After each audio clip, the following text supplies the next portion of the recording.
This podcast is brought to you by the Prospect Research Institute, a vibrant online learning community providing high-quality educational content, the opportunity to connect with peers, and an outlet for new ideas in the field of nonprofit fundraising research. So fake news has many gradations, from straight out lies to just trying to get people worked up on the basis of something that might be a little bit true, but it's been exaggerated.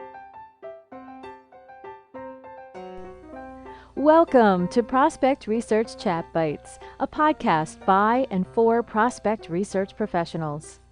I'm Jennifer Filla. Today, I'm talking with Marcus Banks, journalist and librarian. Thank you for joining me today on Chat Bites, Marcus. Thank you. It's such a pleasure to be here. Really appreciate it. I'm excited to have a librarian and a journalist. You're my first journalist on the show, for sure. And it's because journalism and librarian science, really a lot of crossover with fundraising research. So many librarians are drawn to the field, and certainly some journalists as well, I've known, have crossed over into prospect research. But before we jump into data integrity or information integrity conversation, I'd love it if you would share just a little bit about your background. Where do you come from? How did you land in the position you're in? So I've been, I was an English major at Northwestern University. And I'd actually started in the journalism school there, but I decided at that point to study creative writing and literature. So I'd always had an interest in writing, which I'm now pursuing full time.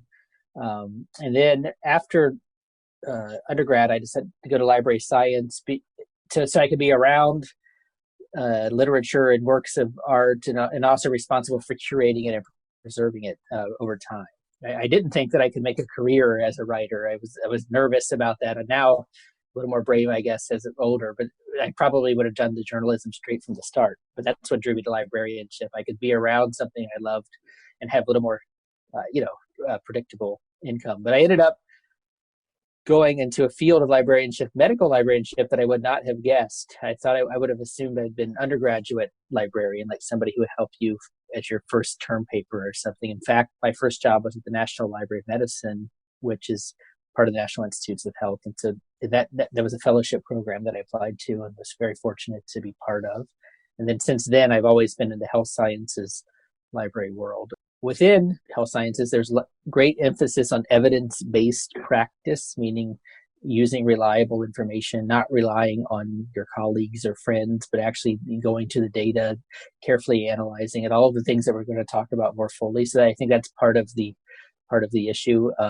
Part where I became interested in these topics was through that experience. But all along the way, I was reading the news, writing for papers here and there. I started writing on the side, and I would really became aware of how things were framed, especially sort of, in the 2000s, and like, were tax cuts really going to stimulate the economy, and how would it be framed?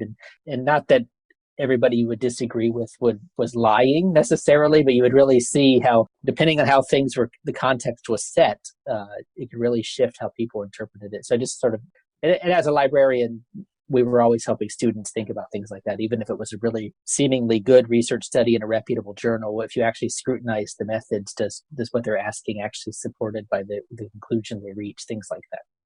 So I think my librarianship in general, with that little twist of the health sciences specifically. That's really interesting. So you probably know a whole lot about what's cutting edge in the medical world. Yeah, you or at least you would have an awareness of how to find it quickly, right? I mean, like, the students might come in and say, we heard XYZ through our professor on the news or whatever, and you would be the person to try to guide them to the more rigorous research about it. And now, if something is brand new, literally hot off the press, so to speak, and there's not going to be a deep body of research about it, so then you would help students suss out on just the regular news websites what's more reliable and what's not, and that's where it sort of gets into the broader issues of how can you tell what's a reliable source. Yes.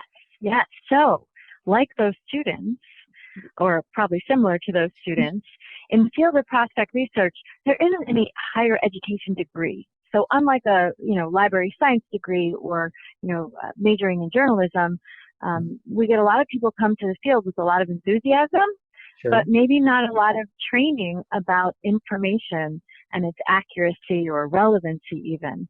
Hmm. Um, so I'm kind of curious. We really got fake news as the buzzword with the recent presidential election. Yep.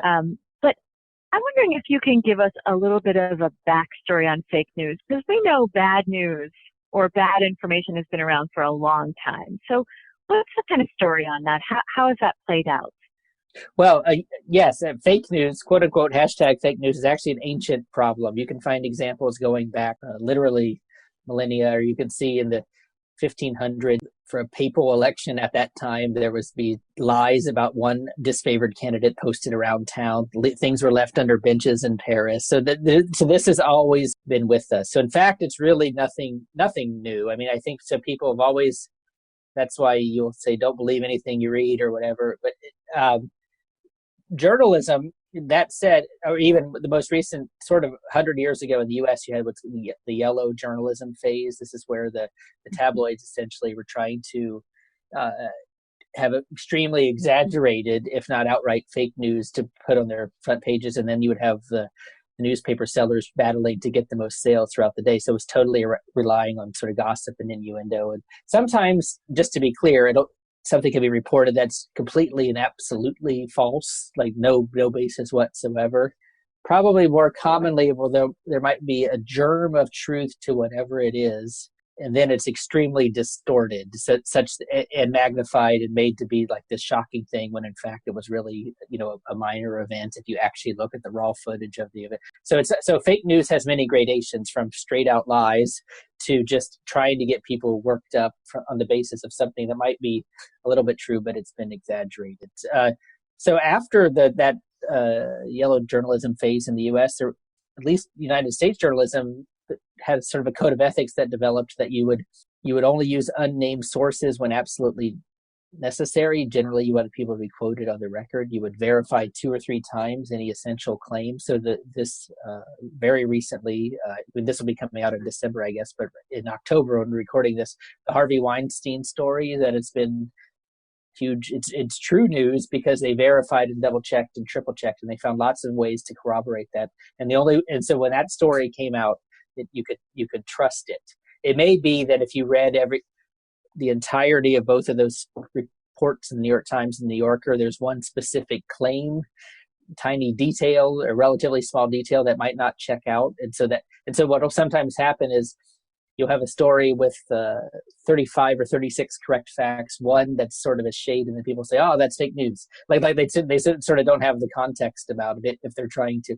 And so, but legitimate journalism double checks its sources, gets quotes on the record to the greatest extent possible, and explains why they can't be. If it really has to be an unnamed source, they explain why that's the case, why they chose that, and then the reader can decide how is the totality of the story still solid. The issue now, the difference is, of course, we have Facebook and Twitter. We have so many instant ways to share this kind of thing. So it's always existed, but it used to be harder to distribute at scale. I mean, if I wanted to, I could get into my Facebook right after this. I could go online, find something crazy, post it to my Facebook, and watch it circulate if I wanted to. I mean, who's going to stop me? And so I think that's the difference now. It's not that it's a new problem, but how easy it can spread is new. Well, it's interesting, and so much of what you were saying with naming the sources, quoting people, double checking and triple checking. I mean, that's what we do in prospect research. That's pretty standard practice. If we're going to quote, we want to put the news source in that we pulled a quote about our prospects. Mm-hmm. If we read something in one source, we want to make sure we find some other sources that corroborate that information. Yeah.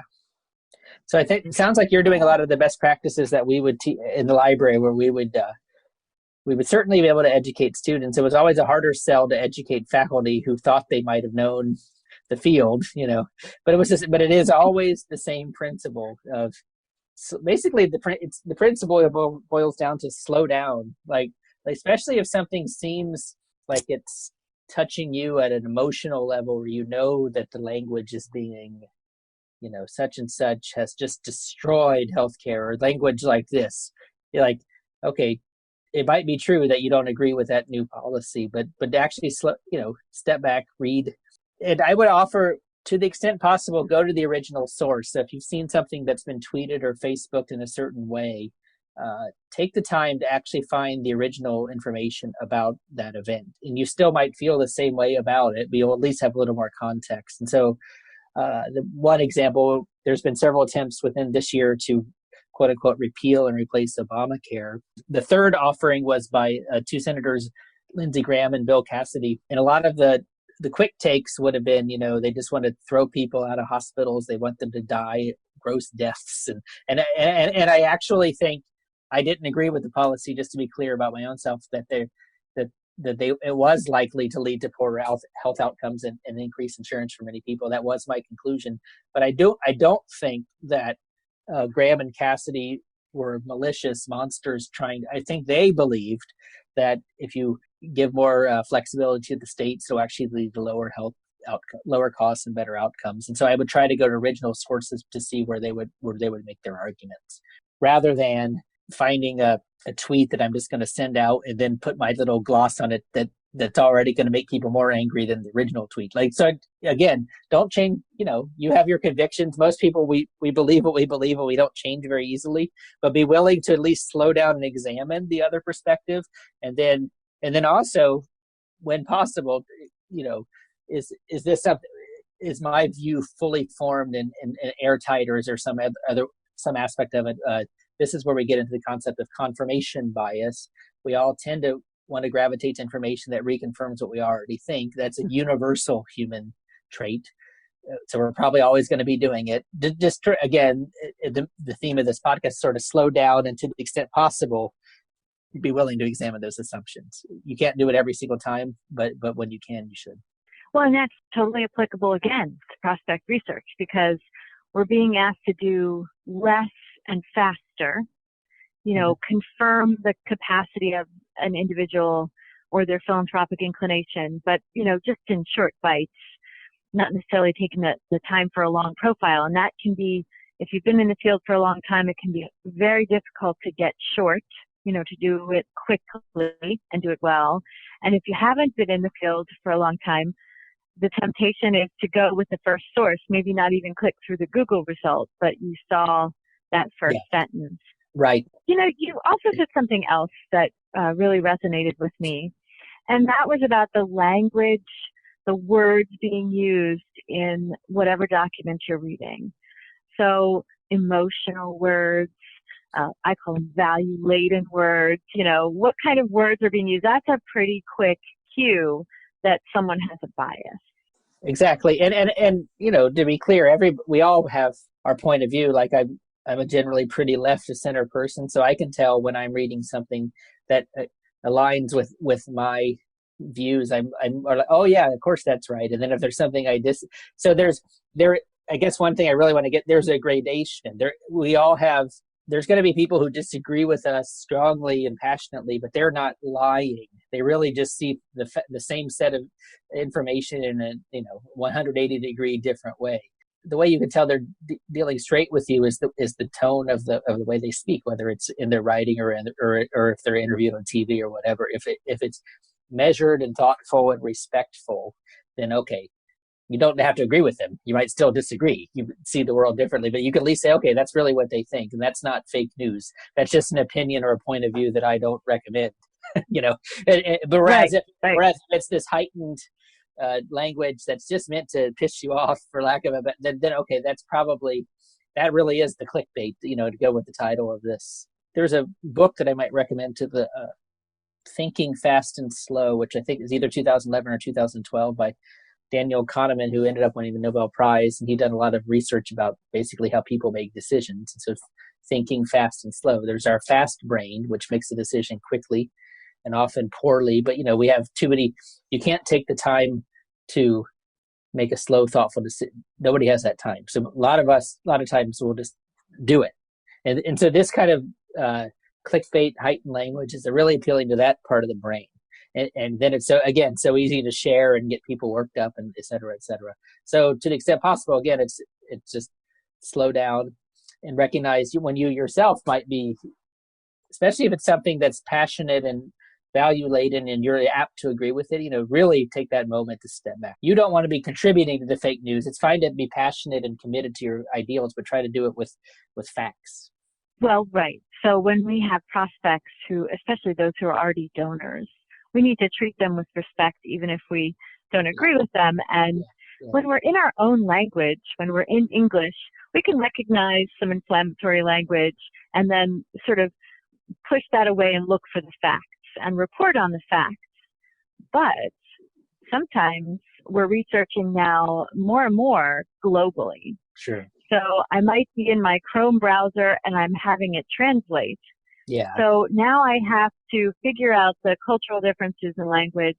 Plus, how can I evaluate whether it's a good source now? I don't know if you have any tips or resources for us on when we're exploring in other countries. How do we begin to kind of sift through that? That's a really great question. Obviously, the real true full answer would be to learn the language, go over there and immerse, and so, of course, nobody can really do that. And so then what do you do instead? I think, as I wrote to you, it's sort of and people might object or think it's funny coming from a librarian, but I really think for a lot of the background information in a lot of these countries, Wikipedia at this point in 2017 is a pretty good source. I might not have said that in 2007. So why do I say that now? Because generally they're quite lengthy treatments of the history and culture of the country, including the politics and the tensions between the different groups in that country. And it's very well referenced. I had mentioned a lot of my family is from Malaysia. If you go to the Wikipedia Malaysia, there's almost 300 references to primary sources, which is what this wiki entry is drawn from. Generally, those sources will be in English most of the time. And then you can go and get that. At least that was my impression from that page. Beyond that, the CIA World Fact Book is another good background source. Again, just to stick with the Malaysian example, to find if there happens to be a Malaysian cultural center in or something, people who might be able to give you a little context. Actually, the same principles still apply. If you're reading a newspaper from another place and it's still that very strident sort of language, or like one thing I've noticed, again, just with the Malaysian example, they actually have newspapers that are pretty much organs of the government. That everything is great. The government say, okay, that's probably suspicious. Like there's some heuristics that you can apply, even in those contexts. I mean, obviously, you're not going to be able to have the subtleties that you would in an American context where you really, you grew up here and you sort of understand the dynamics much better. But I don't know that there's a shortcut. It's actually the same principles, being thoughtful and slow, but also coupled with doing some background, even if it's as simple as reading the Wikipedia entry. I'm not saying that with the Malaysian one, you would go to all 290 primary sources, but you might go to 2 or 3 that really resonated with you as you read that. That's the quickest. That's one thing where the internet, amazing and also sort of terrifying. And one of its amazing things is entries like that get you to so much information quickly. The terrifying side is how easy it is now to spread really bad information. I mean, it's always been a problem. It's just sort of on steroids or whatever the phrase is now. So really, we are going to have to go a little slower when it's outside of what we are familiar with. Yeah, I do think that's, the best practice. Yeah. Well, and it's once you know that, it's something you can communicate to the requester.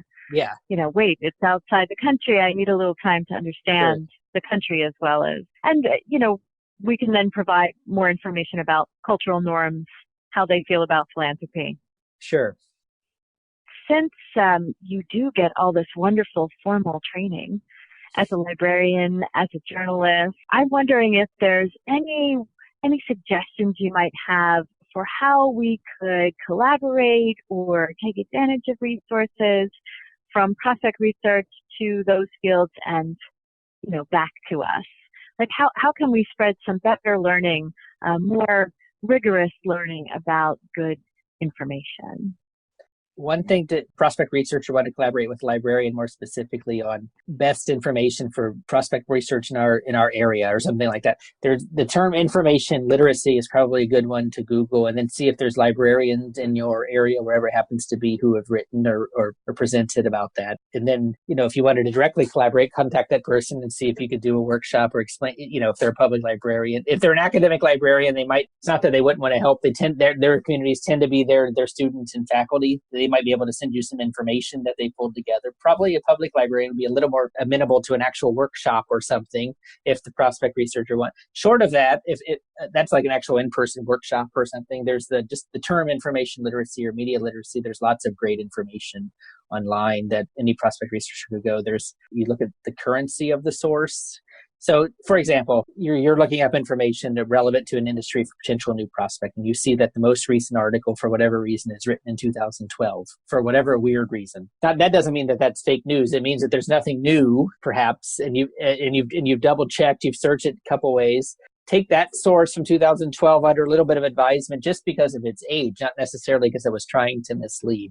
And also the relevance is if something is actually on point to what you really need to know in order to do this prospect research. If it's maybe just an exciting bit of information, but it's actually sort of leading you down a side path, then, that's the relevance. Is it accurate? Is it authoritative? This gets a little stickier where you don't want to say that somebody has to have an MD, and that's the only person who can ever talk about health. Of course, people have their individual health stories. So authority does not mean only the very credentialed get to speak, but it does mean, can you trust based on what you know about their background and how they're presenting themselves, that they're actually are in a position to speak about what they're talking about? You don't want to discount everybody who doesn't come through formal degrees, but you also don't want to be duped by somebody who really doesn't know what they're talking about. So that's the authority. And then the purpose. This is where this gets back to, is it just trying to be clickbait so you click and then the ad revenues go up for that site? Or is it actually trying to inform you? So what I've just given you is the acronym, the CRAP test: currency, relevance, accuracy, authority, and purpose, which was invented by a librarian at the California State University, Chico. And that's widely available online. So even if a prospect researcher does not have no librarians in their networks, or doesn't necessarily want to reach out and make a cold call to a librarian to do a work, I mean, that's one thing that they could do. There's a lot of great information online. That's wonderful, and I think it's a great idea to go to a local public library. We have our Association of Professional Researchers for Advancement, APRA, has chapters around the country. And what a great place to host a meeting. Why not collaborate with a librarian? Right. Public librarians, as a general rule, are always looking for community partners to do interesting events with. And so I think, maybe go through their community relation, whatever that public library system is. But the goal is a version of this podcast in real time where people can ask questions on the spot or actually bring up examples of something they weren't quite sure whether it was reliable or not. How can I tell? We're giving principles here, but we're not really going into personal examples. That would be possible with a workshop. You wrote an article on medium.com that I read, and you were arguing that anyone could be a librarian now, which creates an even bigger need for really good librarians. And I feel that the same thing can be said for prospect researchers. Anyone can Google it, right? But not everyone can pull it together and have the relevancy and have the accuracy. So I'm wondering if you have any ideas on how we fundraising researchers can sort of advocate or talk to others about why we're important.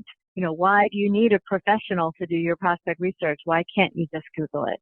Do you have any tips on talking and advocating? So 10, 15 years ago, librarians were extremely anti-Google. Why would you use this horrible search thing? We're here to help you. Now librarians are the people who can tell you how to search Google better, even as simple as limiting the search to government documents or PDFs or things that to a librarian are very trivial, but a lot of people don't know how to do that. Librarian is your coach now. It's not so much the gatekeeper like it used to be.